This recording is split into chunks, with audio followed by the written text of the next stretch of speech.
Acara selanjutnya yaitu tausiah yang dalam hal ini akan disampaikan oleh Al-Mukarram Bapak Tuan Guru Haji Abdul Latif HR SAG. Kepada beliau waktu dan tempat kami persilahkan. Bismillahirrahmanirrahim. Assalamualaikum warahmatullahi wabarakatuh. Kami hormati Bapak Ketua Dewan Pembina Majelis Taklim Darun Najah Al-Irsyadi beserta keluarga besar. Kami hormati para alim, para asatiz, tokoh agama, tokoh masyarakat, para tamu undangan, hadirin wal hadirat yang dirahmati oleh Allah Subhanahu wa taala.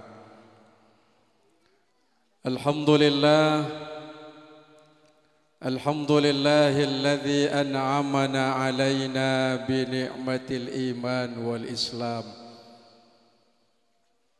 Asyhadu an la ilaha illallahul malikul haqqul mubin. Wa asyhadu anna sayyidana Muhammadan abduhu wa rasuluh sadiqul wa'dil amin. Allahumma salli wa sallim wa barik ala Muhammadin wa ala alihi wa sahbihi ajma'in. Amma ba'du. Tidak ada sesuatu yang kebetulan dalam hidup.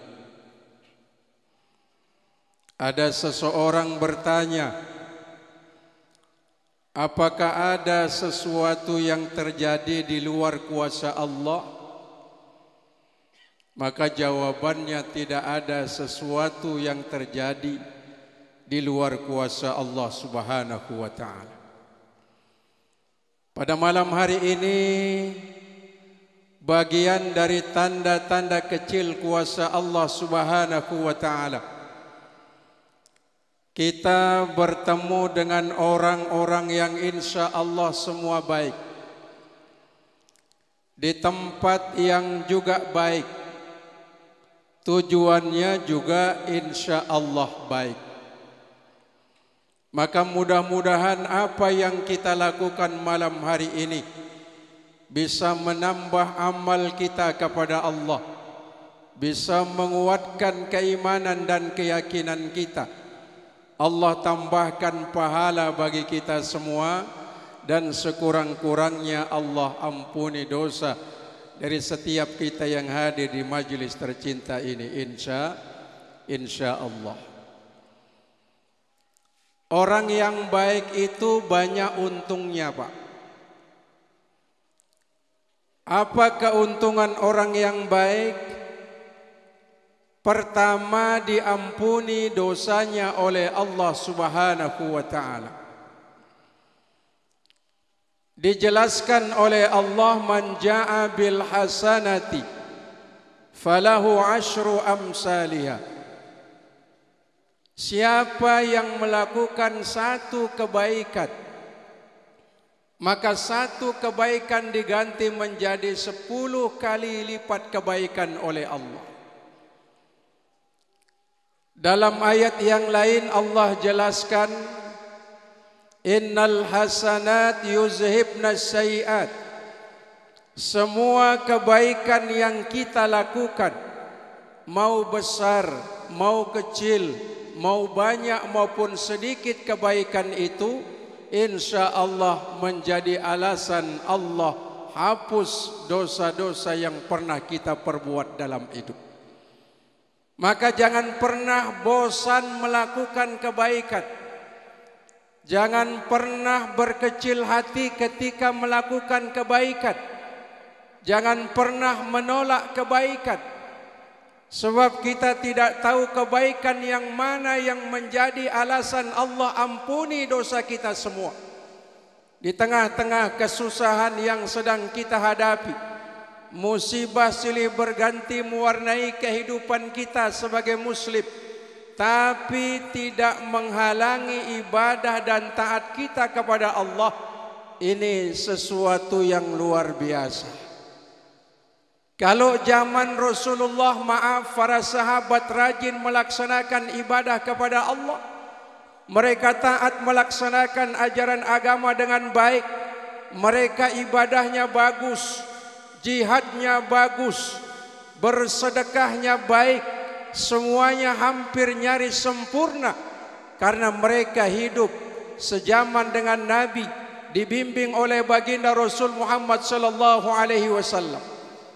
Tapi ada manusia sebagaimana kita tidak sezaman dengan Nabi, kita tidak pernah mendengarkan suara Nabi di dalam mendakwakan risalah Allah, kita tidak pernah secara langsung menyaksikan bagaimana peristiwa mukjizat, termasuk baginda Nabi ketika melaksanakan peristiwa Isra dan Mi'raj.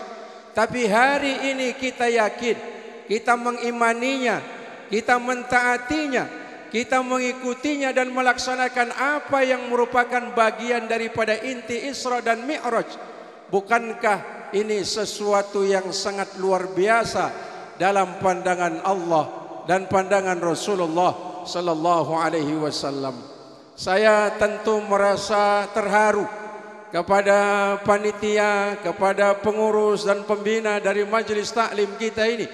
Di tengah-tengah kesulitan, kesempitan, musibah, masalah, tapi semangatnya untuk terus berjuang membangun agama sangat luar biasa.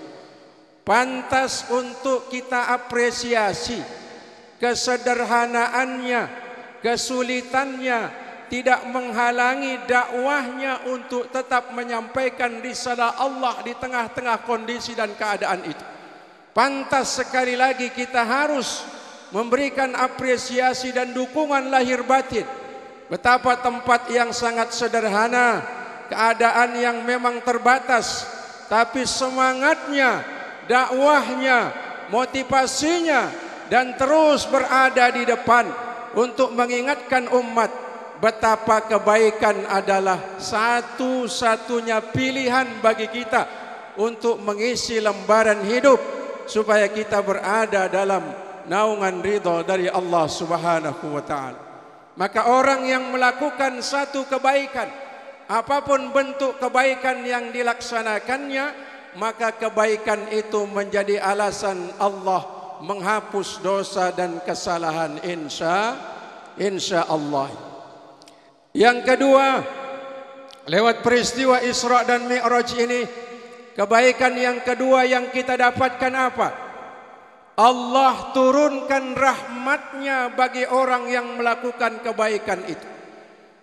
Rahmat itu sesuatu yang memang mengalir pada jiwa, pikiran dan perasaan orang-orang yang beriman. Saya yakin yang hadir ini, mohon maaf sebesar-besarnya, hampir 90% yang hadir ini adalah orang-orang susah. Betul? Betul apa tidak? Ini lihat wajahnya saja, ini semua tertunduk lesu ini. Jangan-jangan datang dari rumah banyak masalah, utangnya belum lunas, mungkin anak-anaknya belum dapat pekerjaan. Malam hari ini saya doakan semuanya, mudah-mudahan yang hutangnya belum lunas segera dilunaskan oleh Allah, amin. Yang kurang sehat segera diangkat penyakitnya oleh Allah, amin. Yang harta bendanya belum bertambah-tambah, mudah-mudahan numpuk di masa yang akan datang, amin.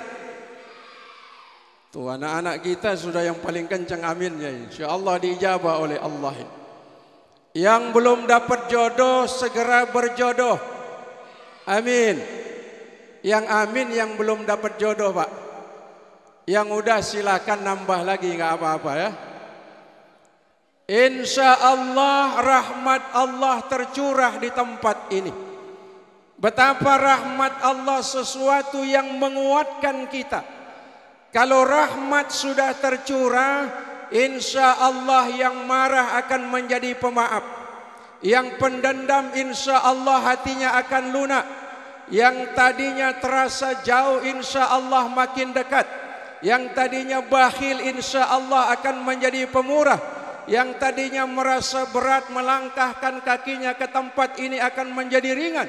Karena ada rahmat Allah subhanahu wa ta'ala. Betapa rahmat Allah, sesuatu yang tercurah kepada hati dan jiwa, pikiran, perasaan orang-orang yang beriman. Sebagaimana yang dijelaskan kepada kita, inna rahmatallahi qaribum minal muhsinin. Sesungguhnya rahmat Allah itu sangat dekat kepada orang-orang yang melakukan kebaikan. Malam hari ini, sejak dari sebelum maghrib, Bapak Ibu sudah hadir di majelis tercinta ini, mengajak anak-anak kita, ada yang mengajak istrinya, berkumpul, zikir, wirid, munajat, memanjatkan doa kehadirat Allah. Bahkan ini di bulan yang penuh dengan keberkahan, supaya Allah berikan kita keberkahan umur, keberkahan rezeki, keberkahan hidup, keberkahan dalam segala urusan. Semua kita meninggalkan rumah sesaat, meninggalkan semua kesibukan kita saat ini, kumpul di tempat ini supaya kita mendapatkan rahmat Allah subhanahu wa ta'ala. Semoga harapan kita bersama, tidak hanya Bapak Ibu yang hadir di tempat ini diberikan rahmat oleh Allah, tapi majelis taklim ini ke depan lebih jaya, lebih sukses, lebih berhasil. Apa yang diharapkan diijabah oleh Allah subhanahu wa ta'ala. Ala hazin niyah al-Fatihah.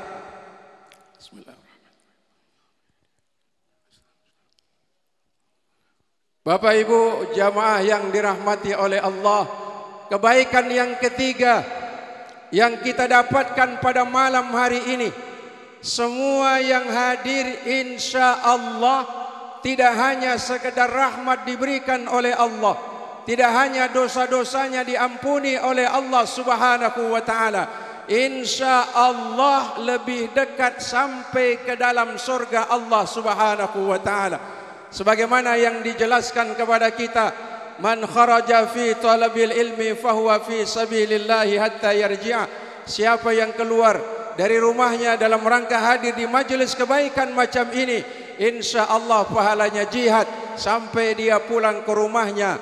Dan jihad itu insya Allah mendekatkan diri kita kepada surga Allah subhanahu wa ta'ala. Makanya saya bersyukur kepada panitia, berterima kasih kepada pengurus majelis taklim ini.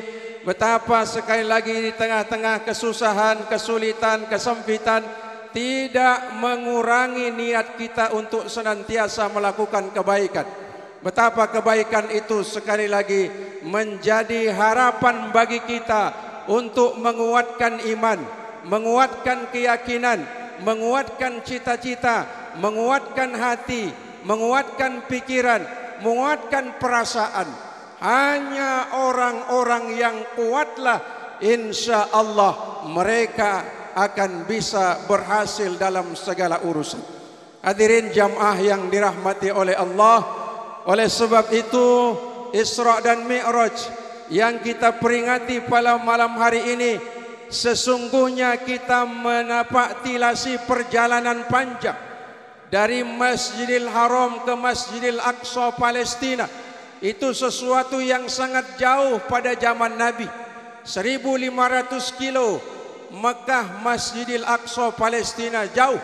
Saat itu belum ada kendaraan, belum ada mobil cepat, belum ada pesawat terbang, belum ada kereta api.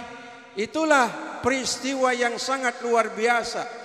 Lalu dari Masjidil Aqsa naik ke langit pertama, lalu sampai ke langit ketujuh, sampai ke Rabrabul Abdar, sampai ke Sidratul Muntaha, sampai ke Arsy Allah, sampai berkunjung ke surga, ke neraka, sampai menerima perintah solat yang 5 waktu yang kita laksanakan, kembali lagi ke dunia. Bukankah ini sesuatu yang sangat luar biasa? Kenapa luar biasa? Menurut akal manusia mustahil, menurut logika manusia impossible, menurut hitung-hitungan manusia tidak mungkin.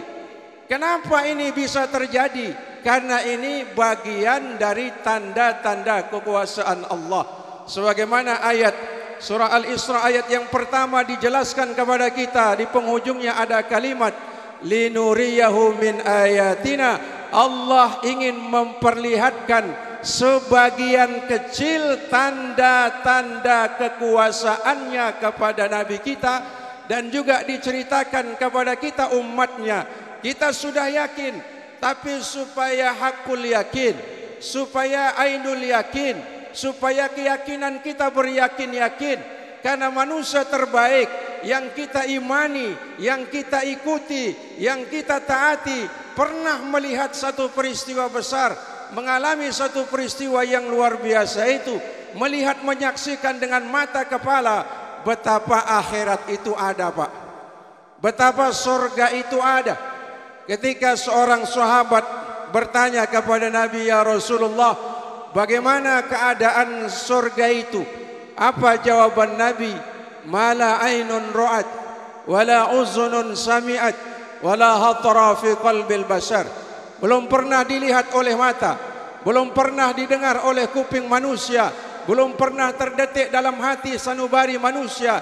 Tidak bisa digambarkan, tidak bisa dilukiskan betapa indah, sempurna, baik semua itu, sebagaimana yang dijanjikan oleh Allah, uiddat lil muttaqin. Aku sediakan surga itu bagi semua orang-orang yang baik. Orang yang baik itu tandanya cuma satu, kata Nabi. Manakala dia sudah sanggup berkata la ilaha illallah Muhammadar Rasulullah, dia dijamin baik, dijamin selamat, selamat dunianya, selamat akhiratnya, selamat di alam barzah, selamat melewati sirat, selamat pada saat dia diberikan catatan amal, dan selamat insya Allah dari panasnya api neraka, dan insya Allah mereka akan selamat masuk surga dengan izin Allah Subhanahu wa taala. Insya Allah. Tugas kita Bapak Ibu, jaga kebaikan ini sampai akhir daripada kehidupan kita. Jaga kebaikan ini supaya bisa diwariskan kepada anak-anak kita, sebelum diwariskan harta, pangkat, jabatan, nikmat yang lain yang dititipkan oleh Allah. Sebelum kita wariskan kepada anak-anak kita, lebih dahulu kita wariskan dia kebaikan ini. Dia mengenal Allah, dia mengenal Rasulullah, dia mengenal Al-Quranul Karim, dia mengenal agama Allah dengan baik. Terucap dari lisan anak-anak kita kalimat yang bagus. Dia belajar membaca Al-Quranul Karim. Bukankah semua itu kebaikan? Tidak hanya menjadi warna dan kekuatan dalam hidup di dunia, tapi insya Allah menjadi modal kita untuk menghadap dan mendapatkan keselamatan di hadapan Allah Subhanahu wa taala. Saya rasa orang-orang yang baik tidak perlu diceramahi, tidak perlu berpanjang kalam, karena sejatinya orang yang baik ketemu dengan orang yang baik di tempat yang baik, ini namanya apa? Plus ketemu plus itu kurang baik jadinya ya. Kalau min plus lampu nyala, kalau min plus ada suara mic, kalau min plus ada kipas angin mutar. Ini semua yang hadir ini plus semua. Masya Allah, saya tercerahkan malam hari ini. Tidak hanya karena bicara, tapi malam hari ini dengan izin Allah saya terserum dengan baik. Betapa tempat kita ini ternyata mengantarkan kita lebih menguatkan satu sama lain dalam kebaikan dan ketaatan. Semoga sekali lagi Allah himpun kita dalam ketaatan. Allah ampuni segala dosa dan khilaf kita. Allah lapangkan segala urusan dalam kebaikan. Allah panjangkan umur, dan Allah senantiasa istiqomahkan kita dalam perjuangan di sisi Allah Subhanahu wa taala. Selamat kepada pengurus Majelis Taklim yang saya cintai dan hormati. Semoga kegiatan macam ini terus-menerus dilaksanakan untuk mengecas hati daripada masyarakat, jiran, keluarga, lingkungan, dan kita semua. Betapa ini sangat kita perlukan untuk menghimpun kebaikan-kebaikan yang berserakan di antara kita. Terima kasih, mohon maaf lahir batin. Wassalamualaikum warahmatullahi wabarakatuh.